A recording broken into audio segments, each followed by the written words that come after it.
Everyone, well, here I go, trying to have a go making my own background paper that I can use for my scrapbooking. So as you can see, I've lightly drawn in some daffodils. I've got daffodils popping up all over where I live, and what I want to do is try and work out what colors I'm going to use for the daffodils. So I'm thinking of going watercolors, but also using some of the Caran watercolor crayons, Neocolor 2 aquarels, which just means a water soluble pastel crayon as well. So for the actual flowers, here I've actually masked off using masking fluid the whole illustration, because of what I want to do is build up the background first. However, I need to work out what colors that I'm going to use for the daffodils, and I'm just going to swatch some colors up the top. So obviously, because it is daffodils, I'm going to use some yellows, and my first choice is the very bright lemon yellow there. I will also need different tones of yellow, so I'm also going to use a cadmium yellow, which is much deeper. Whoops. And stronger. It's beautiful. I love cadmium yellow. It's really nice. And then I'm thinking this is where I'm going to pull in some of my crayons, because even though I could mix up some watercolors in it, I just feel that this orange yellow crayon would be really quite nice. Let me just scroll, pop a bit in there, and we'll add some water to that, and you can see that it's quite yummy and subtle.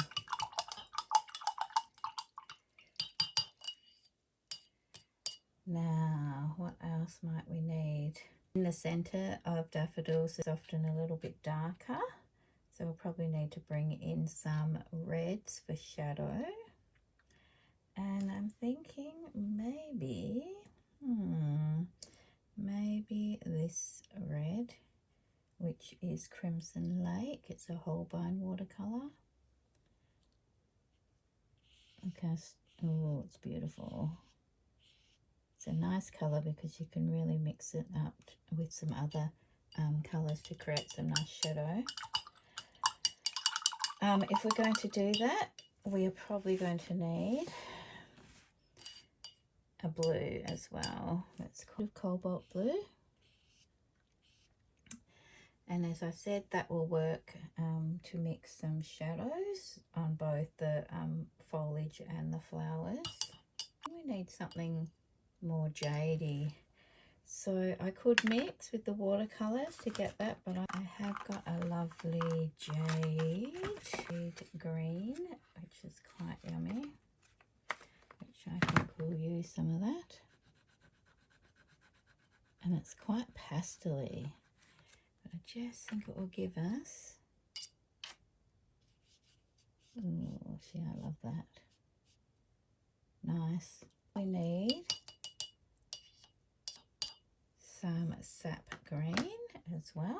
This green here, my favorite green of all the watercolors that I own.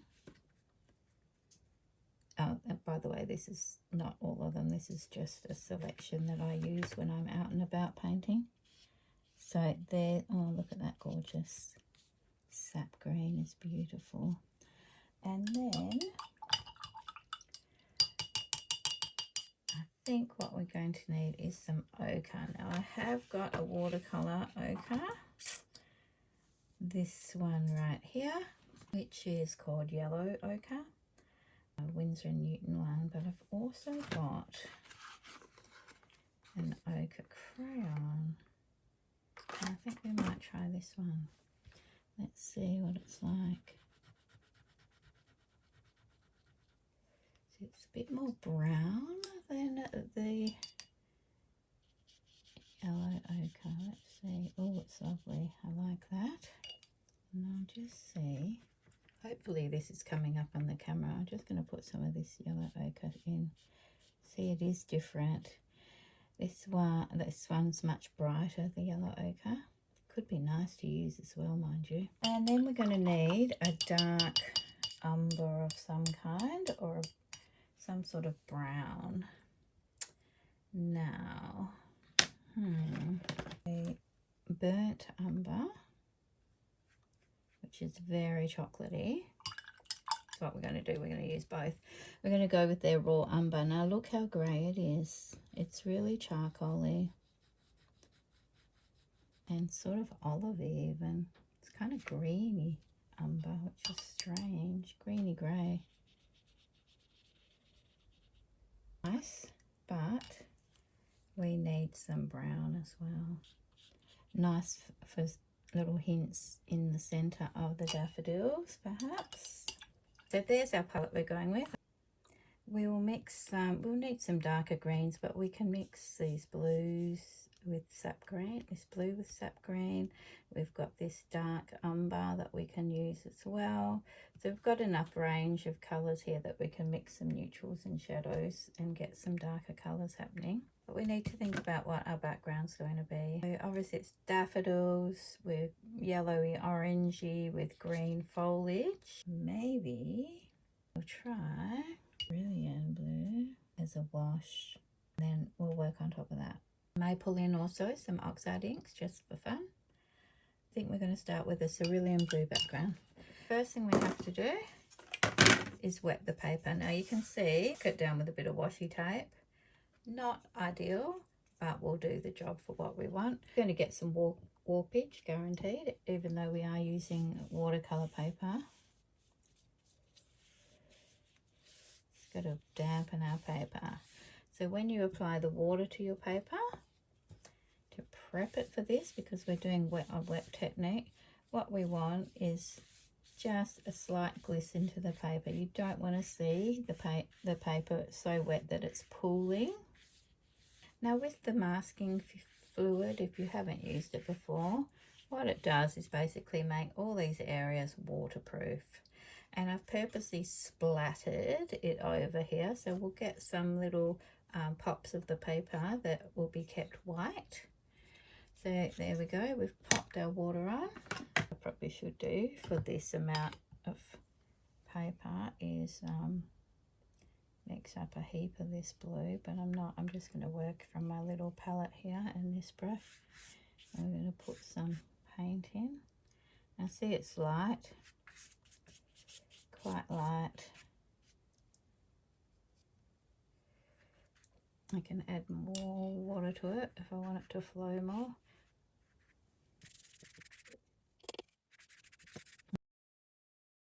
Now you can see the paints, how the masking fluid resists the paint and water.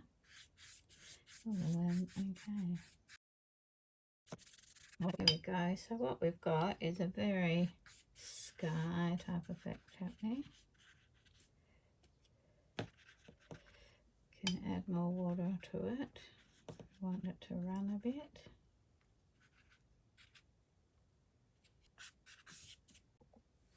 I'm just going to pick up some of this that's on the masked area, because when I apply a different colour, I don't want to pick up more of this colour, because it will, as watercolour does, it will reactivate. So I'm just dabbing that bit off.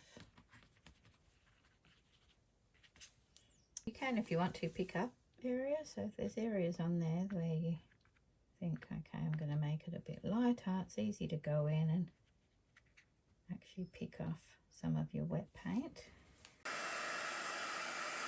Right, so what I've decided to do, I've dried this off a little bit with the heat gun. You can see how it's warped. That's fine. I'll iron it out later when we've completely finished. What I'm going to do, I am going to use some Oxide Distress inks, and I'm thinking I will just do the smooshing effect with the top using two colours. So this is quite sky blue, but what I'm thinking is I want to get a little bit more muted and darker. So I'm going to go with some Stormy Oxide. And I just did a swatch of my blues. So this is the Stormy Oxide. It's quite grey blue. You see that?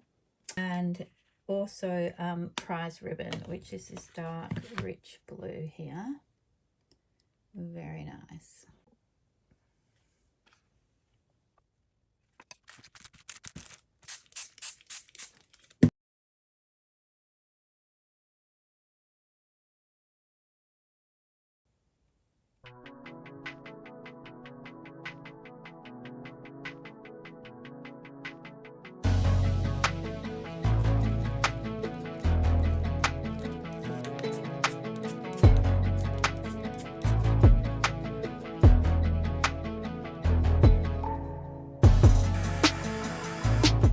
Okay, so we've got our bases for our background. However, now we're going to have some real fun.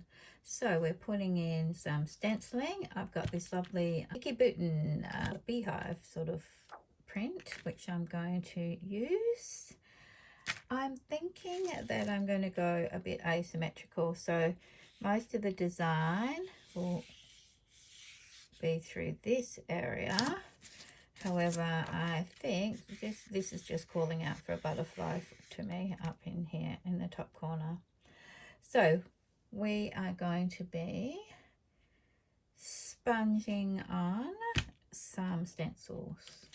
I also have, oh dear, where did I just put it? I've also got these Vicky Booten stamps and these Vicky Booten stamps. And there's this very cute, oops, little beehive as well, which I'm definitely going to be using.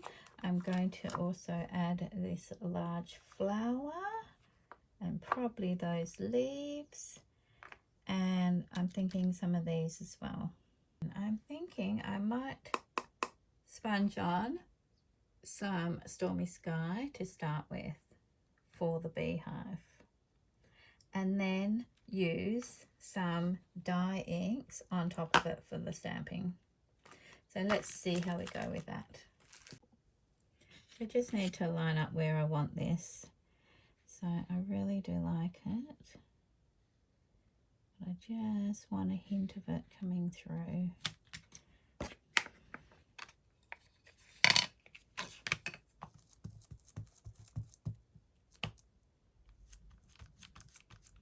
And I don't want it to be too solid.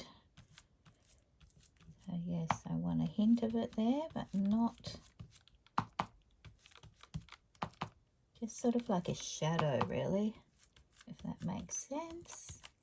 Let's just have a look here. Yeah, perfect. I need it to go that way a bit more, but that's all right. I'll put some more over there. There we go. Now I just want it to come a little bit more that way. Yep, that works. And then we're going to bring some of it through here. So once again, the easiest way is just line up your hexagons of your beehive. Put a bit in the background here that shows between the foliage. Splodgy bit. Beautiful. That'll do us.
Okay, so we're starting to add colour to the flowers. Now, as you can see, removing the masking tape was a bit of disaster. Thank goodness this is only a piece of art to use for a scrapbook layout. So I'm not too concerned. There is obviously some paper fibre from where the masking is pulled up the paper. And I will, as we go along with painting, try and remove that. But really, any little tears on the surface of the painting are just going to add texture to the flower. And I think it will still turn out just fine. Not be happy if this was actually a piece of artwork happening though. But because it's just for a scrapbook layout, I'm not too phased. So let's get to it. So first off, you can see I've started here. We're going to add in our lemon yellow for the main petals of each flower. And then we'll work on the center of the flowers.